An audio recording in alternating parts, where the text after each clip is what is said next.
sometimes I go, oh, golly gee, I'm not as young as I used to be. When you get over 50, things don't heal. And we gotta ask ourselves these questions. But I'm all for the research. The thing is that we have to back it with credibility.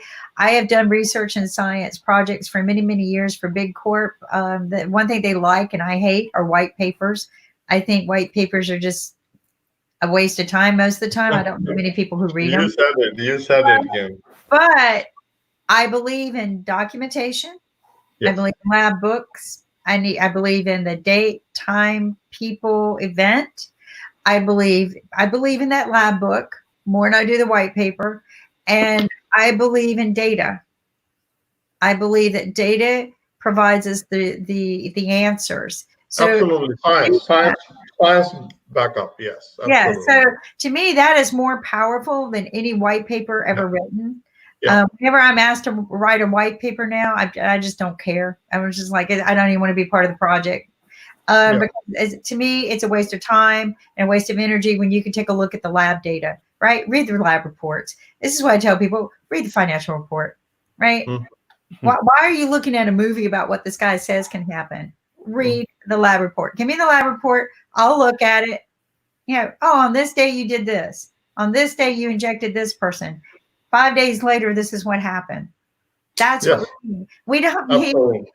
Yeah. I was going to show you. We treated a patient. I don't know how to show it. Can you see this here? Can you send it to Ankit? And maybe Ankit can share it. And then we have Dr. Arthur Apolinario.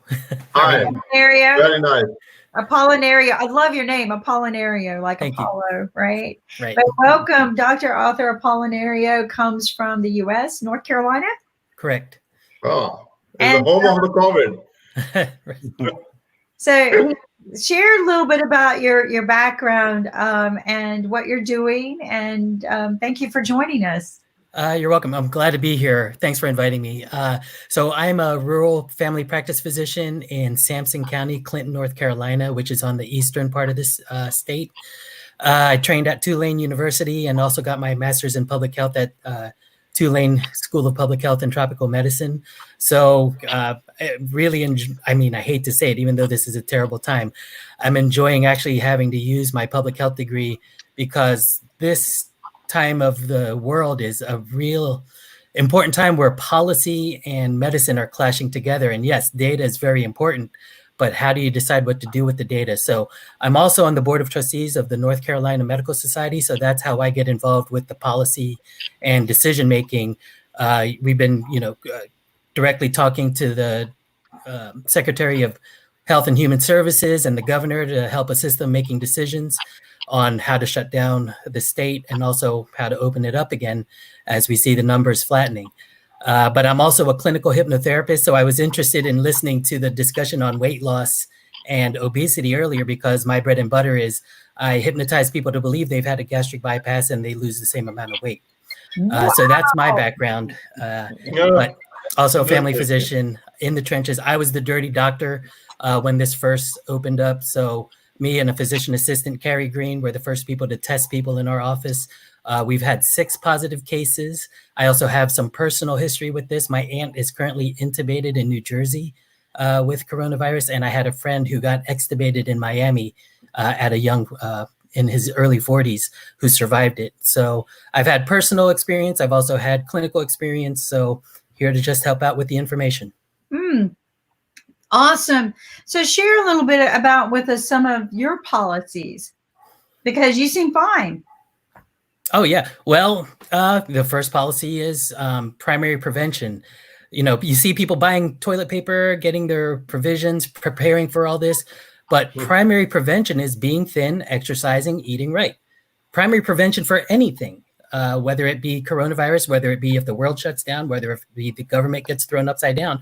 If you don't have your diabetes in check, you don't have your health in check, that's primary prevention, not all this other stuff we're talking about, like the medicines, etc. Secondary prevention is the staying at home measures. This is secondary prevention. If you haven't taken care of your body, you haven't lost the weight, you haven't taken care of taking your medicines at the right times, you're not seeing your doctor, you haven't done the primary prevention to keep you out of trouble in the first place. So that's policy number one. Policy number two is the stay-at-home measures. You know, if you have an order to stay at home and stay separated, I'm very flabbergasted by the curves I'm seeing, because they're saying we're flattening the curve, but they're using logarithmic scale graphs to show we're flattening. Well, when you use logarithms, everything looks linear. It doesn't look like the usual peaks that we're getting. So we got to stop using logarithmic graphs. Number one, we got to use good data, good graphs to make the right decisions. So I'm looking at this as a public health trained person, and I'm like, that's the worst graph to show people unless you want to be politically able to open up the state. So I'm looking at numbers, I'm looking at graphs, I'm like, please show the truth, because transparency is the key to the best decisions. Yeah, so that's policy number one. Obviously, from that, we can see some people have vested interest behind this whole scenario, be it that's very unfortunate. That is the unfortunate situation. I am so flabbergasted and I'm thrilled though to hear you say this, because this is what I've been saying from the very beginning, that our data has been misrepresented to begin with, and that we are not utilizing it the proper way. Can I ask you a question? I want to know, well, I'm asking you questions. I want to know, do you have the proper PPE? Do you have all the resources you need in the hospital or in the medical centers right now? So I'm in a independent practice. We have pediatricians, family doctors. So we're right in the front line, and we're staying open. We're still seeing our patients that need to see us. But we're also, we're first line as far as testing patients. At the beginning, it was very scary. And I'm reusing my mask. I'm reusing some gowns. I'm spraying them down with Lysol. So we're already in a situation where we're having to reuse PPE. We have a promise that we're getting some protective equipment very soon, but it's not a fulfilled promise till we have it in our hands. So we are taking measures to reuse our protective gear. And what's very discouraging is we see the hospitals getting charity donations. We see it getting dispensed elsewhere, but we're the first place where people are coming to get this stuff checked. And we're not seeing any of those charity donations. We're not seeing the big, where the state has these things that were given from the federal government, these stockpiles. It's going to the hospitals first, and we're the ones who are seeing them first, and we need it just as much as anybody else. And, you know, one of our biggest concerns is our numbers of patients that we're seeing have dropped so tremendously that our incomes and how much we can take care of our practice has gone down. We still have to pay our staff and everything, and we're still having to pay for the PPE if it ever does show up. So we're having to take it out of our pockets. We're not seeing what is out there from the federal government at our frontline practices. So we're having to reuse. We're crossing our fingers that we get the deliveries we're promised. We've had a very difficult time working with our suppliers, getting our supplies. So we're just doing what we can, but we still have to do what we need to take care of the population. Well, I have a question. We have connections for suppliers if you're not getting what you need. And I'm going to tell you what, they're doing another stimulus package. When we do that, let's add that the medical facilities get a grant of some kind to obtain the resources they need, not just the hospitals. But I agree with you, the medical facilities are suffering. I'm not able to even go for my monthly treatments. So, but I'm also scared too. A lot of it's me as well as, you know, the doctors. But I've heard these rumors. But go ahead, Bill. You have a question? Arthur, I have a question. Let's say in your practice, somebody comes with a positive corona infection. How do you tackle that? How do you handle that? Now, are you talking somebody just presenting with the symptoms or somebody who's already tested positive and is coming back? Let's say some patient comes into your clinic, you have all ways to see that he is positive for corona and he has active infection going on. Now, he has contact with other people in your clinic. So how do you handle that?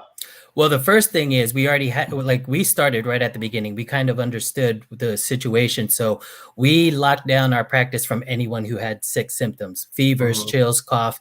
Number one, we told them to stay at home. Just the governor said, have people stay at home if they have the symptoms, especially if they're mild. Of course, if they're worse, we want them to get tested. So at first, we kept the patients at home, triaged them by telephone to keep them away from the clinic. And then if they had symptoms that required looking at, we bring them to the clinic and we kept them in their cars and we looked at them at their cars. We did the full visit in their cars, so they never came into the office. Wow. I was dressed up in full PPE and everything. So we started that right off the bat. So we were lucky we had that foresight to do that right off the bat. In fact, we were amazed how we have a small group of physicians that just think pretty quickly. So we kept our patients with any fever, any cough outside of the clinic, outside of the facility, with the ultimate goal, keeping ourselves, our staffs, and well patients who could still come into the clinic and be seen for those reasons if they wanted to coming in. So number one, we had a strong border keeping the patients from coming into the office. So you never had a situation where you actually had the patient and you didn't know that the patient actually is positive for COVID, and then you had to close your clinic for a few days or No. long. In fact, there was a clinic That's 20 miles away, Rose Hill Clinic, that had to close down because 11 of their staff Very got it. good. That's what we do. But That's we locked it down screen right our off the bat. patients very, very carefully. And Kit. So, Dr. Author, I have a question that, when someone is suffering from COVID, generally they are quarantined or they are in a treatment in an isolation. Correct. And also they have a separate air conditioned ducting because they don't want that same air to flow into the same air ducting. Correct. So, if someone is having some symptoms and he's at his home isolated or quarantined, because if suppose someone is having a COVID, they will get to know maybe in a day or so. But till the time they're also using their air conditioner and they are also living with family. So how that family can protect themselves, and also how that air condition, because the air conditioner is also throwing back a lot of air. So what happened to the neighbors and how they can protect themselves? Because a lot of people are asking, especially in India, what happened to those air conditioning? Because everyone is using the air conditioning, and what happened when they throw the air out of a COVID patient? So okay. Can I interject here? I think it's a very complicated issue because if you do the testing with just antibody kit, it's not reliable because antibody will just tell you that you have an exposure to coronavirus. Unless you do RT-PCR, it doesn't make any sense at all whether you can rule that patient positive or negative. Antibodies is, I think it's a waste of time. It just gives you an indication that you are exposed to coronavirus. It's like, for example, we know the story about tuberculosis. Anybody who was vaccinated in childhood would still come out positive now for TB. That doesn't mean that you have active infection. You have antibodies to it, and you show a reaction. Same way, if somebody got exposure to coronavirus, it's in the environment. There are a lot of coronaviruses. Everybody probably carries coronavirus. All animals carry it. We all carry it. But the question is it specific for this particular strain that is pathogenic? So only RT-PCR would be really the test to do it. And RT-PCR is a very tricky test. It's very hard to be reliable in a kit. You have to have sophisticated equipment, and that's expensive. Ordinary clinics cannot afford it. So you have to send the patient samples out to a lab like Quest or LabCorp or some other CLIA certified lab. So it creates a little bit of a difficulty of putting the patient negative or positive, unless the patient has some symptoms, which sometimes can not show up to 29 days after infection. What Dr. Arthur thinks about the question and what Dr. Bill said. Dr. Arthur? Well, we're in a lucky situation because I'm a rural family practitioner. So most people do not live so close where their air conditioners will affect their neighbors because there's lots of space in between. But what we rely on is, once again, it's data and policy. We call our health departments immediately and they get in contact with the people who do test positive, regardless of which way they're tested. And when they test positive, they quarantine the family members. They contact any close contacts. They make sure the work environments, any places they've been, people are notified. So we rely on the health department to really do that work, to make sure that people are notified, neighbors are notified if they need to be, and all the they treat it like the tuberculosis situation that you were mentioning before. So we're kind of lucky. Our health department's doing a great job of quarantining, keeping people in place. Now, of course, you cross your fingers. We have the people sign a contract that says that they will follow the quarantine orders, but it's just a signature on paper. There's nothing legally binding to it, but you hope, based on what's happening in the world, that they have enough empathy and enough ethics to stay at home and to prevent the spread. What has been the major heavy duty symptoms, and then the treatments that you're doing for the patients who you feel like are positive, because it takes a while to get the test results? What are you doing for them?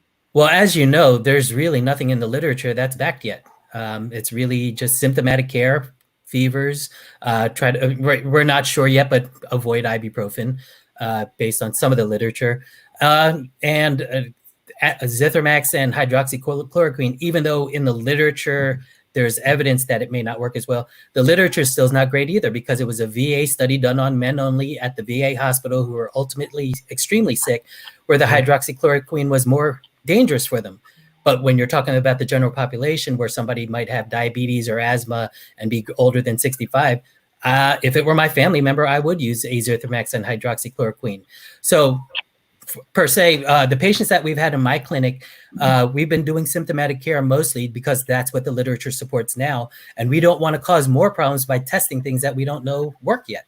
We're telling them to go outside and get in the sun. The ones who are the sickest, of course, we're sending them to the hospital. And luckily, in my county, even though we've only had 35 in my county, 6 of them in my practice were our patients, but none of them have died yet. So we're doing really well in our county by just following what the data supports right now. We haven't had the large numbers as in the big cities, but right now our county is doing okay. Our patients are doing okay just by following symptomatic care. That's congratulations. In systematic care, we've talked about that a few times, that has had great results. What has been the most extreme symptom that you've seen that concerns you the most? I mean, of course, it's really extreme when you see somebody who looks blue and they feel fine. But so far, we've had a few hospitalizations, but nobody has gotten to that point of really bad intubation yet in our county. But then again, speaking from personal family member who got intubated, they just suddenly got short of breath within a day. So the extremes of feeling well, then boom, getting hit with it, that's what really surprises people, because they're not ready for it. They think, oh, it's just going to be a cold or a flu. And then, and that's the unpredictable nature of this. Of course, you've got the obese, people who are older, people with comorbid conditions, but the unpredictability of who's going to get slammed with it that quickly, that's the thing that's scary about it.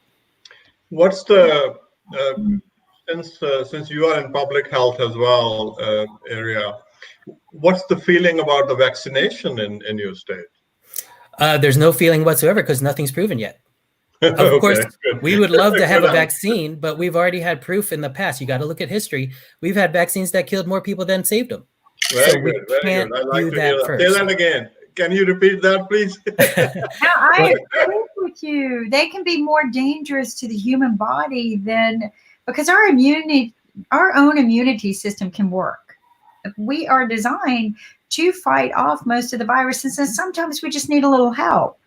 But I agree with you that I think vaccines can be just as dangerous to the society and communities than what we look, because we think it to be one solution for all.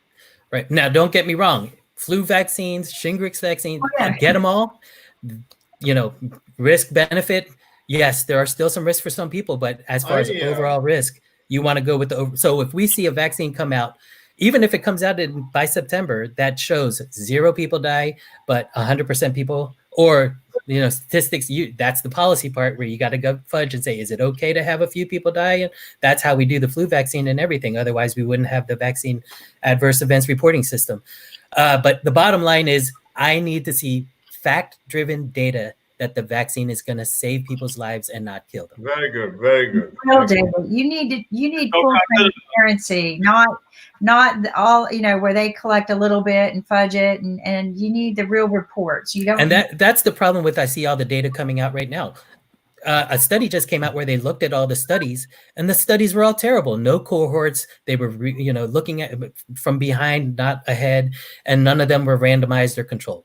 So you cannot make any decisions except treat symptomatically right now. I think the whole approach is not really right now because it's all politically motivated.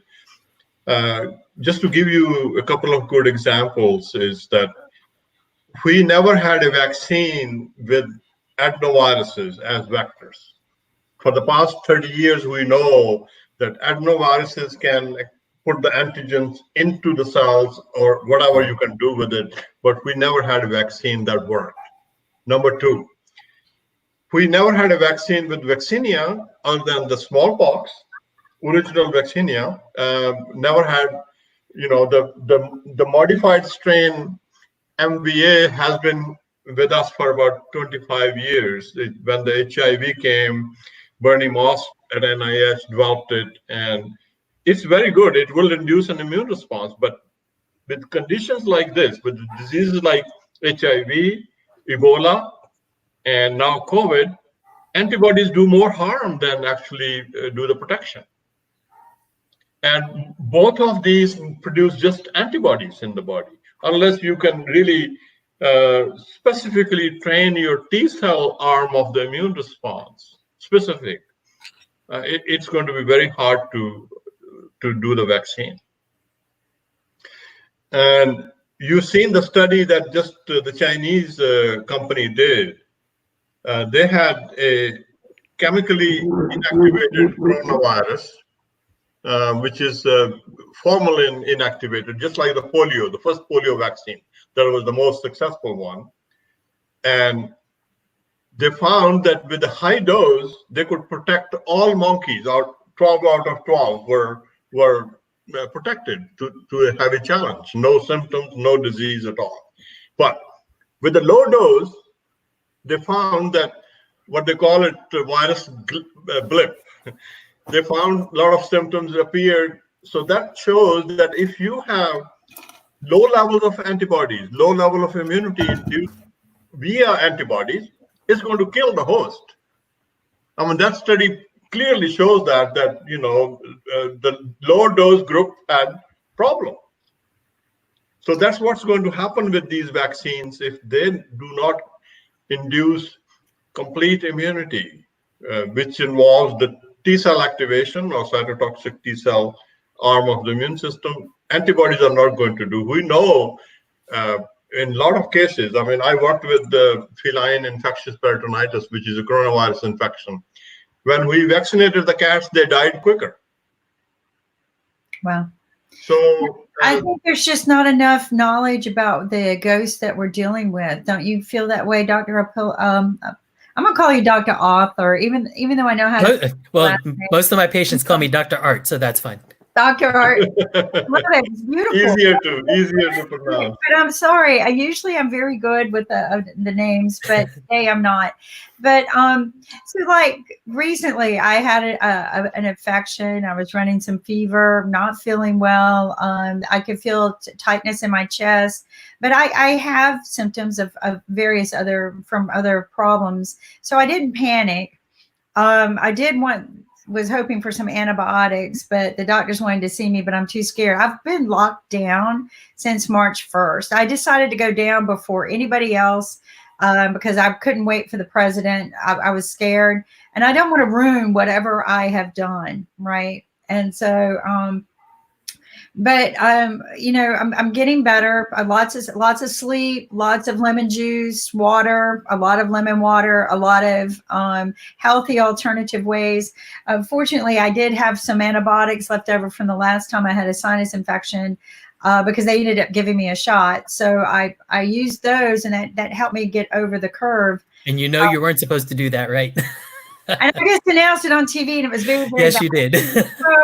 And I know I shouldn't have. I believe me. I sat there and I go, but I remember the It's doctor. crisis time. You got to do what you got to do. So Right. understood. Well, the thing is that I was sitting there, I was getting so bad. The infections were, my whole face was swollen and fever, and, trying to line up the doctor's appointment or trying to get all of this done. Yeah. I had to wait, and I know I shouldn't have, but here's what's weird. The doctor had decided to give me the shot and he said, you know what, keep the prescription in case you need it if you get sick again, because I traveled a lot.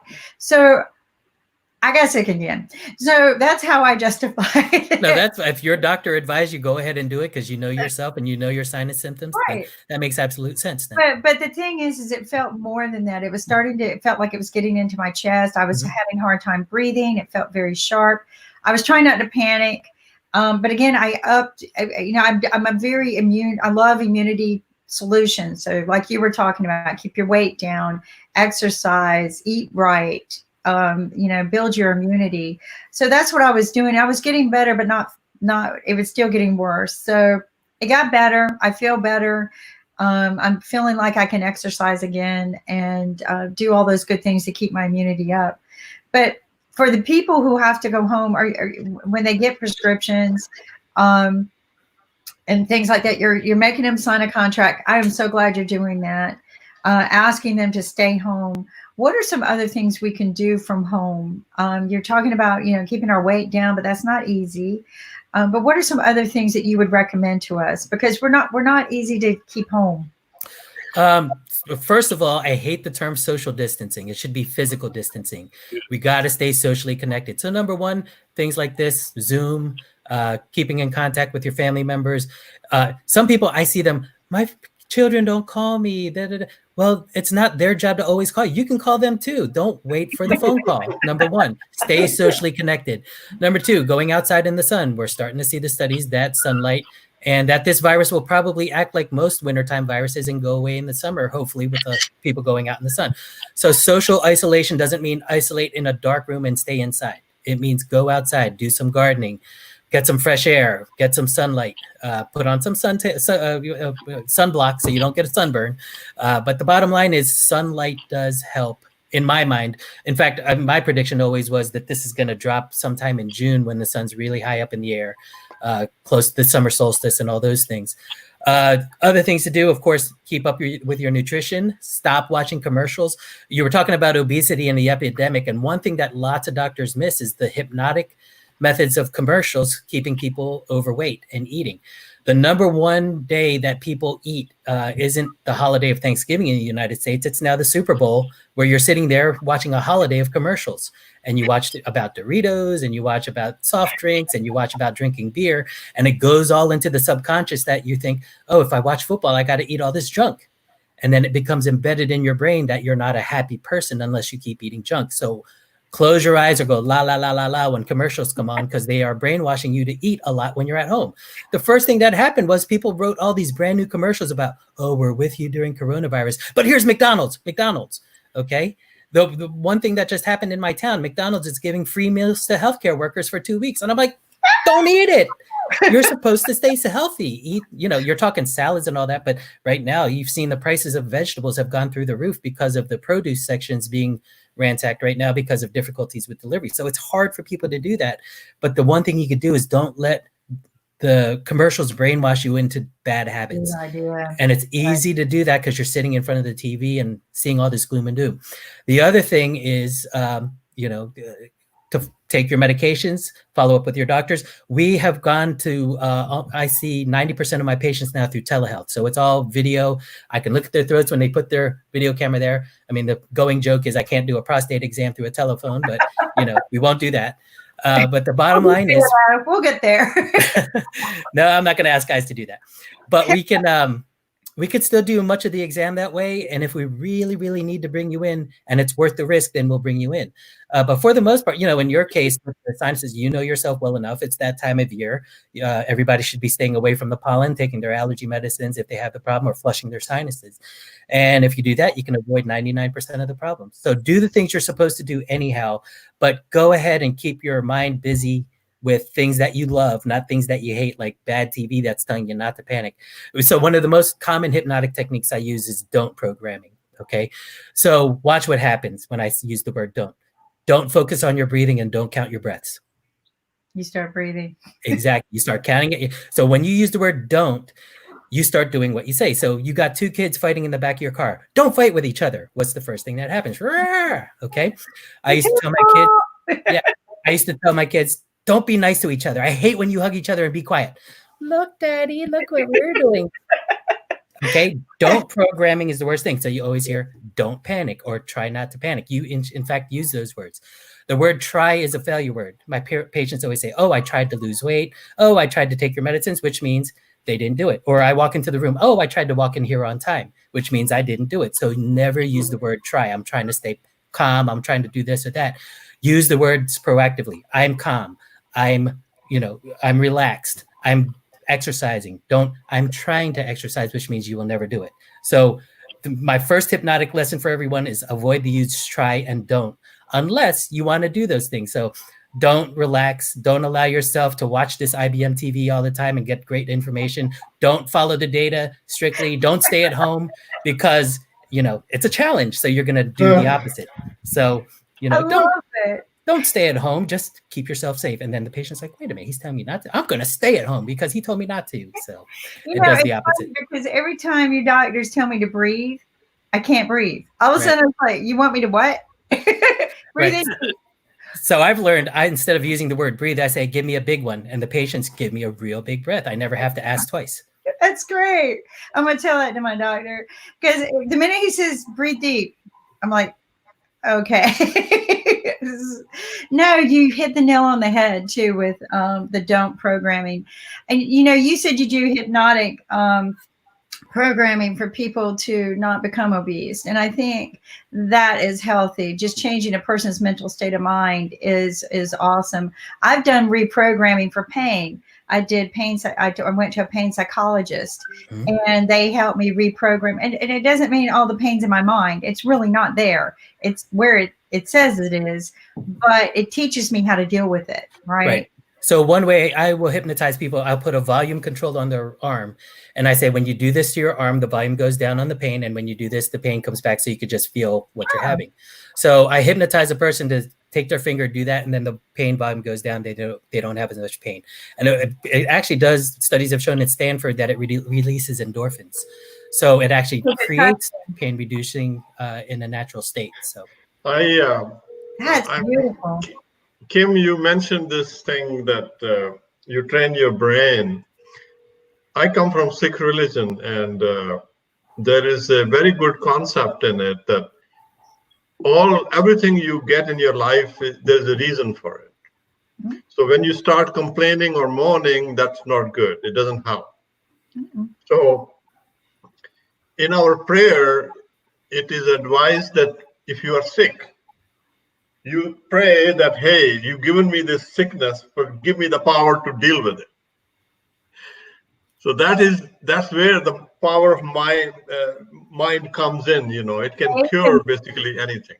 Faith and the power of the mind are two of the greatest things. I always tell people, if you have this and this, you can almost survive anything. And but the thing is, you have to have knowledge. And Dr. Art, you definitely provide us with a lot of knowledge and understanding it. I am so thrilled to hear that you took such a good stand on how to approach the sick patients that could have COVID by meeting them at the car. My biggest concern was going to the office, and these COVID patients were hanging all over the office. So that I didn't know you guys were doing that. That was awesome. I hope all the doctors are doing that. Is that policy? All the doctors gave up their parking spots so the patients could park right up against the building and be seen at the cars. So, that's a big deal for us doctors, of course. My one doctor, he rode his bike to work every day, so he hung his car in the office. But it was so cool. It was like a piece of artwork. He would come in and hang his bike up. But no, the parking place is a big deal with the doctors. So, But that's a lead by example. One of the things I trained in is culinary medicine. Tulane University has a culinary medicine training. And, you could talk about obesity all you want, but if you can't teach your patient how to cook in a way that's healthy, It doesn't matter. So there's a set of doctors and providers who've done this training, and they're experts in teaching people how to replace ingredients, how to cook with different techniques, how to plate the food. Because if you put spaghetti on a flat plate, it looks like more spaghetti than if you put it in a small bowl. So we teach them how to even plate. So I've done all that training. I teach that to my patients. So I'm taking the overall approach to this primary prevention, because coronavirus isn't bad if you do your primary prevention. No, and preventing is better than being proactive is better than being reactive. And if we just learn to new habits, and I've always been taught that new habits take about 90 days to establish, just like anything else in your life. It takes about 90 days. But I want to ask a question. Can we get those trainers on the show to teach us some healthy? Yes, that would be very nice. Habits? I think we would get I'll even make up a showtime, Ankit. We can make up a showtime just for them. We are always welcome to such kind of tremendous art and practices which we can share to our audience around the world. And it's interesting because people would like to know how they can cook healthy food using the same ingredients and present it in a different way altogether, so that the food looks yummy and you can have it at any point of time, and you don't have to go to McDonald's for having a burger. Yep. You can replace it. And you'll know that the food is good and tastes good because the training is in New Orleans, and the person who trains with the doctor is a chef from New Orleans. Yeah, I'm down on that. I love New Orleans food. Cajun, bring on the Cajun. No. So what you're talking about though is establishing a better eating lifestyle, and which is because we keep talking about what we're putting in our bodies, and the end result is what comes out, right, and then how our body reacts. I think this is a great idea if we could get some doctors that or even some nutritionists that would come on. But it's one thing to tell us to eat these things, but it's another thing to show it, but also how to shop for it. Mm-hmm. Okay. And the other thing I want to do is I want to talk to our administration about making these foods affordable. All right. Because they're not affordable. It's cheaper to go buy a box of chips for your family, kids to snack on than it is a bag of apples. That shouldn't be. I should be able to go and buy a bag of apples for less than buying the bag of chips. And I think what we're learning is the distribution is really tainted right now, because you're seeing all these healthy produce foods being dumped on the farms and rotting because we don't know how to deliver it the right way to the people who need it in a less expensive fashion. So we're going to figure things out right now, because seeing that waste is just terrible. Well, and that's what's alarming to me. And you remember back in the day, excuse me, I don't know how old you are, but back in the day, we used to have milk and oddly enough, potato chips delivered to our doorstep. I never understood that, but we were a big family, and so the milk that was delivered wasn't the 6-pack. I mean, we had this big, huge container that was delivered, and then my mom would put the container out every week, and we would get a new one. But potato chips, right? They were delivered to our door. But why can't we have vegetables, fresh vegetables from your local market, an app of some kind that says this is a family of 2 people. So we don't need, 10 eggplants and whatever a week. But then, maybe have designed some recipes and some cooking channels that we can watch, and the food's delivered to our door, right? And now we've got the food delivered to our door that's healthy. We got the spices that we need to cook with. And now we have a TV show to show us how to cook, because, that's my mentality. I need somebody okay, this is how you buy the food, this is how you prepare it, and this is how you cook it. And kid you not, there was a group that did this. You had to go to their thing, and you paid them a fee once a month, but they had all the food there, and you prepared it and made it the way you wanted it, and then you took it home, and it was there for a week. I went to that thing because it was easy. It was like better than going to McDonald's first, better food wise. It was always fresh vegetables, fresh meats, fresh spices, but they taught me how to put it together. Like it was already there, and this would be cool. Let's do it. If you want a one-stop shop for this, the doctor who instructed me, his website is drgourmet.com, drgourmet.com. And everything you just asked for, he has on his website, the recipes, the videos, the science behind it. It was interesting. You guys were talking about capers earlier. His number one diet for everybody is the Mediterranean diet, and make sure you have capers for the antioxidant effects. Oh my gosh, I gotta learn to like capers. I'm just not a big fan of them, but when they said that, the first thing in my brain is okay, what kind of recipes can I cook with capers that I would like? I'll just go to drgourmet.com. Do you know him? Could you introduce us? Oh yeah, I mean, on his website, his email's there. You can contact him directly there, and just tell him that one of his students directed you there. I'll tell him, Dr. Art. He's always welcome to doing interviews and things because this is his love. So when you say that we have to follow the healthy diet and we have to follow how to cook the healthy food and then we can consume it and digest it, do we have a hypnotic therapy kind of a thing where we can, because people know everything, that if we consume healthy food, we have a good immunity and we can save away from viruses and all, and we can build our own immunity system. But still we follow to have the other food, which is fast food and all those things. So can't we create a hypnotized therapy where we can teach people not to eat healthy? Well, that's my bread and butter. You know, I unhypnotize all the brainwashing from the commercials in the food industry. Because the food industry, they've convinced us. The first thing a patient says to me when I say, oh, you have to eat 5 bites of food twice a day after I hypnotize you and do the same as a gastric bypass. The first thing they say is, well, I'm not going to feel full.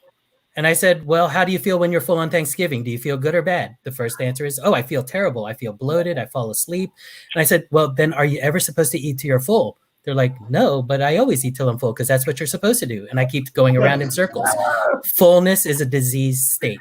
Your stomach is telling you you're about to die. And the only way to shut your mouth is to put you to sleep. It's a natural condition. Lions, after they eat a gazelle, you see their paws all go up in the air because they're all asleep. It's not tryptophan. It's not the turkey. It's you've eaten so much that you might die if you eat more. So a natural thing happens in your subconscious that shuts your mouth by sleeping. So in hypnotherapy, I undo that fullness is a happiness state. I undo Ronald McDonald saying, here's how happy you're going to be if you eat this. And then they walk out of McDonald's and they're like, I feel like crap. Okay. I undo all that. And I say, okay, from now on, food is only fuel. You're just like a car. You only take the amount of fuel you need. You don't stick the gas, the dispenser in the passenger seat and start putting fuel in there too. From now on, food is only fuel, and you stop eating when you're satisfied. So satisfaction is when your stomach doesn't grumble or gnaw at you. Okay, if that's the case, then you can stop eating. And most people will find scientifically the lowest amount of food that stops grumbling in the stomach is 5 bites of food twice a day. So they don't feel hungry at all. And then they lose 1 pound to 2 pounds a day, just like a gastric bypass. Very good point. Very good point. You know, again, going back to our culture, in India, in Ayurveda, there's a principle, eat what you like. Yep. So if you don't like, don't eat it. Don't even touch it. Yep. So Dr. Chopra has written a book on the whole thing, you know. Eat what you like. That's the title of his book. You know, people get amazed when little kids eat junk food or they eat this and then they never get fat. Some kids will, of course, there's childhood obesity, but a kid will eat pizza and this and that, and they still look good. And it's because their brain tells them what they need. When they need sugar, they know they get it. When they need iron, they start eating ice. You know, we have those natural mechanisms. We just have to listen to them. What we don't need to listen to is brainwashing from the food industry that says breakfast is the most important meal of the day, or that, you know, that was never a scientific study. That was the Food Council saying that. But every patient says, I thought breakfast was important. I said, no, skip breakfast. That way, when you're at lunchtime, you don't need to take a pill for fat metabolism, but your fat metabolism is as fast as it can be at 11 o'clock because you didn't have breakfast. And their brains are like, wait, this is nothing that I've ever learned. So I have to unbrainwash them from all these commercials and all these old weight loss techniques that were just made to sell products and pills, when all you have to do is just eat 5 bites of food twice a day and you lose tons of weight, just like a gastric bypass. And, you know, I learned too, smaller amounts throughout the day. But if I keep my mind preoccupied and I'm doing things, I don't need to eat a lot at one time. And actually, when I, like you said, when I eat more than probably 5 to 6 bites of food, I feel miserable. Everybody gets mad at me. They look at what I eat on my plate, but I don't eat till I'm full because I'll feel miserable afterwards, and I don't want to have a conversation with people. And your thing about the animals going back and sleeping, did you know horses can't do that? They will eat until they die. Wow. Horses can't stop. We worked around horses for a very, very long time, and I learned that about them. I used to think animals were all capable of stopping before they die, and they can't. So your theory is great. I think if we can learn to hypnotize ourselves, to the unhappy meal. That's an unhappy meal. Right. I used to feel so bad for my son because he would just want the salad. He didn't want the greasy food. and he just wanted the salad, but he wanted the toy too, right? Mhm. So I would get very angry at McDonald's, but I would just say, screw it, just sell me the Happy Meal. I've been known to throw the meal away, and I felt bad about that, but give him the toy because he wanted the toy. That was, and I asked McDonald's one time, why aren't you giving the kids a toy for eating salad? Why aren't you giving them a toy for eating an apple? You know, why are you giving them a toy to eat a hamburger and french fries? And they I think, Dr. Ajay, we can hypnotize teenagers or maybe adults, but what about the small children like 4-year, 5-year-old? They don't know what's going on, and they also watch television, and they also know what is McDonald's, and they also ask us, Dada, we need a burger and we need a Coca-Cola and all those things. We try to take it away, but still, I mean, it's difficult. You're already seeing they're the easiest hypnotizable. You're already seeing that. That's why they made the Happy Meal, because if you hypnotize them that early, it stays with them for life. So, you know, one of my bread and butters for kids is I can hypnotize kids to stop bedwetting. So I have a lot of kids that get sent to me for that. So they're easily hypnotizable. And that is the most vulnerable time, where if you put in a Happy Meal and say, you're not happy unless you eat this meal, then they don't feel happy unless they have food in their mouth. And then so we're going to get somebody who is going to train us for this. Well, that's what I get hired for. It's my bread and butter for a lot of these things. But that's the problem. This is not ever going to make money for ABC or CBS or NBC, because their ads depend on these people to give them this money. So you will never have a hypnotist get up there and say, let's undo everything they just did. We don't have that problem. In fact, our sponsors are more of people who want to help with healthier habits and teach people how to close that gap between poverty and sustainability, like Lynn Shepherd. But we don't have that problem because we don't allow people to buy our way. When Nick and I started working together and we decided to go start our own network, we were filming with IBM at the time. And so we're able to use their name based on that. As long as we do information, education, we can make it fun, but we're not about bleeding and leading. We're about real data, real people's stories. But well, if that weren't the truth, you wouldn't have doctors on the show. So exactly. So we're about trying to get the real data out there. And I want to talk to you about the data and the collecting that you're doing and how we can help you out, because we've got, you know, a lot of engineers, a lot of people who do this. If there's something we could do to help you access it. I work with NC State University. I sit on the Computer Science Board of Advisors. And if they keep reaching out to me, Kim, because they know that I'm doing this. If there's anyone out there, if there's anything we could do to help, they're there. They're looking for something to do. These students, they don't have classes anymore, but they're trying to keep labs going. But a lot of times when you give them a real life project to work on, we'll do it. So, right. Well, here's the project. You see all the studies from ERs, hospitals, from very specified places. Where is the study from primary care of the people first walking in the door? We don't have it. Where's the data? Zero. Right, but we need the data. How do I get that data? If we got to talk to the North Carolina family physicians and ask them to get the doctors together and to work on gathering data on what they're seeing, who's got the symptoms. One of the most interesting studies I've seen, which shocked me and made me very upset, was the racial disparity, where in Boston, they looked at people who had symptoms of coronavirus, and the majority of the white people who had the symptoms were tested. None of the black people, well, not none, but most of the black people, a majority of them were not tested for coronavirus with the same exact symptoms. That's institutional racism that needs to end. And you don't know that unless you do the studies at the primary care level. Well, I've been in a hospital emergency room one time where a patient was very sick. His lung was punctured. And the emergency room didn't want to treat him because he didn't have insurance. And they did everything. What they did was they shoved a tube into his side, put a balloon on it, and said, okay, we're done with you. And they checked him out. I was there with him when this happened. And I go, what do we do with him now? Go see a doctor tomorrow. Mm-hmm. Will he live with this tube hanging out? So 2 days later, I talked to a friend of mine that was a physician. He goes, no, take him to the ER at this other place. They'll take care of him. And I took him to the other place, and they freaked out when he walked in with this tube, and they checked him in, and he was in for 21 days until he healed. I was furious at that other hospital in the emergency room, but the doctors were like, he doesn't have it. I could hear them. He doesn't have insurance. Get rid of him. Yep. And that's one of those big policy things we need to look at now, because this isn't going to go away quickly. So that policy needs to change immediately. But you're also seeing when you have caregivers and doctors in leadership positions, your policies might be a little bit better than when it's people who are looking at finances or things like that. Oh, yeah. We have to have more doctors and providers in leadership positions so those policies don't even exist. Well, you know, one of the other policies I was shocked that didn't happen, and it's only because I've done this and was asked to help do this with the military, is that every data from every hospital, like an accounting of all your sources, from resources. How many ventilators do you have? What do you have in your closet? What's your PPE equipment count?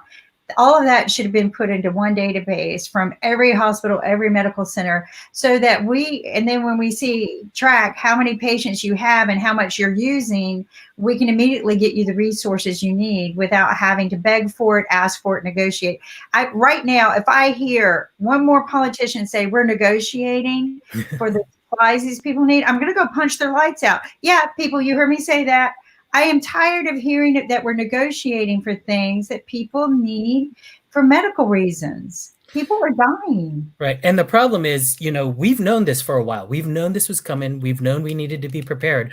But the problem is we pay doctors and hospitals and providers and care centers based on just enough for what they need.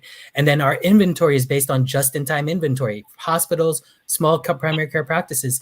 We learned about just-in-time inventory all through our business training and stuff. I took some business training in college. So that was, okay, how do you save money when you only have this amount of money? So we now just learned just-in-time inventory does not work for healthcare, and we need to stop that. Policy number 2 gone. Policy number 2, we need to be prepared. What do you think about a medical budget? I mean, because we have seen a financial budget, we have seen a defense budget, but there is no medical budget around the world. We are having a separate medical budget for each state and county, and according to that, doctors can procure items based on what's missing and what's required during the time. Because a lot of things going around, season-wise changes, a lot of flus, maybe. I mean, right now there is pandemic, corona going on. Maybe something else is coming up soon. So doctors should buy on their own. I mean, if they have a budget, they can buy at any point of time. What do you think about that? You're right, but we're given just-in-time budget too. So that would be nice. It's all about keeping just enough assets that available to you to treat the immediate situation, but there's no proactive, preventive solutions, which actually truly right now, because I hear stories, where people are saying, well, we got plenty of resources at this hospital, we're fine, but we don't have enough here. But my thing is if we had an accounting of all of it, we could actually ship back and forth based on people's needs, based on the flow through of patients and the type of patients. I was also shocked that in the pandemic situation, we didn't isolate to a facility where the people who have this could be sent to for treatment rather than mixing them into the hospitals and things like that. I felt like that, of course, maybe I watched too many movies, but we don't have any use for the hotels anymore. Each of those is an individual room that can keep them preoccupied. Even Kumo said this would have been a great way to do things, but utilize the hotels, pay them to use it, put a pandemic team in there. And then when you see a COVID patient, you just send them there to wait it out 14 days. If they need help, they get help. But we're not utilizing our resources properly. We're not thinking properly. You guys did. I'm so proud of you. Going out to the cars and giving up your parking and going out and treating the patients at the cars. I'm thrilled to hear that, but we need to get policies in place now. Washington State did it. Washington State did that thing exactly. They did that too. But yeah. I think we need to put policies in place now to get this under control. And I think, you said that you're sitting on the board and you're talking about that, but we need better data for you. We need to get the data, but we need to report it right. So that takes collaboration. So maybe we can pull some of your people together with NC State University Computer Science Department. There's other science departments that could do this too, but just pull the two together and say, this is what you need, and we'll get it done. That they're there. I think the greatest thing about this is it's forcing us to be way more creative with everything we've got, policy-wise, data-wise, medicine-wise. So creativity is going to be the key. It's not going to be the people who think in the box that are going to fix this problem. Can you hypnotize people to stay home? Yes, if they ask me to. I don't ever do hypnosis where, a person, where I do something to a person that doesn't want it. So if somebody has a hard time where they need to see their boyfriend or this or that, I can hypnotize them to not want to see their boyfriend for a little bit. So that's very cool. I Interesting. love that. The less needy approach. I think we need patience. We need to be hypnotized for patience. Can we also hypnotize viewers who are not watching IBM TV right now? Say that again? So can we hypnotize the viewers who are not watching our channel? Of course not. We're not going to do that. But no, but what you're talking about is desynthesizing and mental hypnotizing ourselves by watching less TV and commercials. And as you notice, we don't really have commercials here. We do, I don't really call it product placement, but we talk about our sponsors. Lynn Shepard of the Shepard Family Dollar Store is one of our sponsors. What's great about him is you can do your dollar store shopping online if you're in the US. You can't do this if you're in other countries right now, but he's working on that. But right now you can do your dollar store shopping in the US. If you purchase $25 worth, it's free shipping. They're still shipping where Amazon is having problems. They are still shipping. So, the simple things that you need at the dollar store, your house cleaning products and things like that, don't go out and shop, right? Just do it at home. Mm-hmm. He's got, also they've added CBD products. So it's, they've got some things like that. I got a question for you though. You mentioned not to take a certain medicine if you think you have COVID. Is it like Advil or something? There have been some studies, there's conflicting reports, but that there might be more adverse outcomes if you start with ibuprofen right off the bat.